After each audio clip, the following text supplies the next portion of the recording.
So if you've been following our Body Love movement this month, you've noticed women slowly turning the dialogue around. Picture by picture, we have seen viewers transform the negative self-talk into positive conversations about how we look and how we view our bodies. But perhaps the single most important thing we can do as women is to help our daughters feel good about how they look from a young age. I want my daughters to just feel confident because they're both beautiful. Girls need to understand those media-driven images are illusions. They're Photoshop, they're not reality. I don't want them to worry about the way they look so much. I want them to be happy with the way they are. I want my daughter to feel comfortable in whatever type of body she grows up having.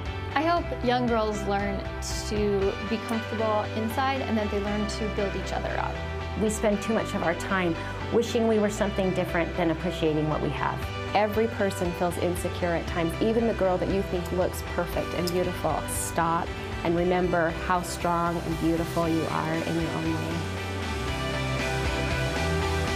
Studio 5 contributor, therapist Julie Hanks is here with 10 ways to teach our daughters the concept of body love. And I have to tell you, the second we launched this campaign, or that you presented this idea to us, this is where my mind went, is to young women who are growing up with all of these mixed messages and they're unsure how to feel about their bodies. What are some lessons, though, even within the home that we're unknowingly teaching our daughters? Well, I think everything we do in our home, we're teaching them about their bodies and about who they are. And so the most important thing we as women can do is to model body love. How we treat our bodies, how we talk about our bodies is the most important thing that we can do. And so often women think, oh, I can criticize myself and say, oh, you're beautiful just the way you are. It doesn't work that way. How we treat ourselves is more important than what we actually say to our daughters. And I love that you point that out, because there's the opportunity to criticize ourselves, but there's also that opportunity to criticize the woman down the street, or the woman I just saw post a picture of herself in a bikini on Facebook. Does that criticism land on our daughters' ears as well? It does. How we talk about other people's bodies, we might as well be saying that to our daughters. They internalize it. Because they're part of us. And so if we say, oh, can you believe what so-and-so is wearing, or she's gained 20 pounds, or they're absorbing that, and it means something about them. And so really being cautious of how we treat ourselves, how we talk about other people's bodies. Obesity is an epidemic. We all know that. And the bottom line is how much you weigh. That number on the scale actually does, unfortunately, impact our health and our overall well-being. So how do you have the weight conversation in an emotionally healthy way? Well, here's the thing. Girls recognize when they gain or lose weight. We don't have to point that out to them. That shouldn't be the focus. So, oh, you've lost weight. Oh, they know. It's like they'll be the first ones to know. But the focus should be on health, not on, excuse me, not on the numbers. Health of your daughter, not on every 5-pound, 10-pound weight gain or loss. And I love that you're encouraging moms. You're not just saying what we shouldn't do. You're talking about things we should do. And one of those shoulds is to encourage them to be physically active and to appreciate the strength of our bodies. Right. Our body is an instrument, a tool for our lives. And so being physically active and recognizing how strong our bodies are as women. We often don't focus on that, and it's so important. Get your daughter involved in competitive sports. Show her, some weight training moves. We're strong, and that's important to focus on, not just the physical appearance of our bodies. How can family mealtime, when we circle up around the table, hopefully when that happens, dinner time, how can that contribute to this idea of positive self-image? Well, there's a lot of research that associates family mealtime with healthier body image, healthier eating habits. So I think it's really important. And one thing is also to have a variety of foods.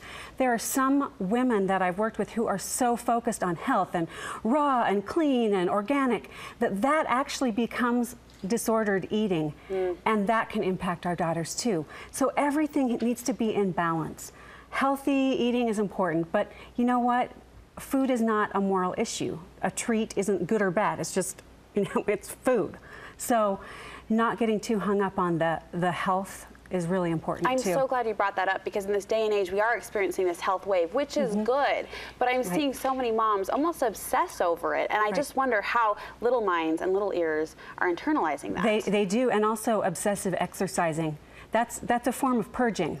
that can be a form of purging, and for a diagnosable eating disorder. Interesting. So we don't remember that sometimes. Right. It's so easy, Julie, I think especially with little girls, from the second they're born and we put that cute bow on their head to when they're 7 and 8 and get their ears pierced, it's so easy to compliment their physical appearance. And that word cute pops out of our mouth way easily when we're talking about little girls. And I can see how those physical compliments could lead to a feeling of insecurity. What should we be complimenting instead? Yeah, so we want to focus on their character and their efforts. Whenever you praise someone's effort, that's something they're always in charge of.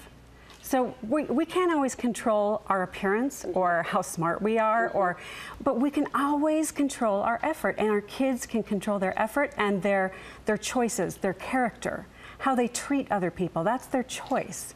We can't choose what body we're born into, but we can always choose how we're going to use that body and how we're going to treat other people.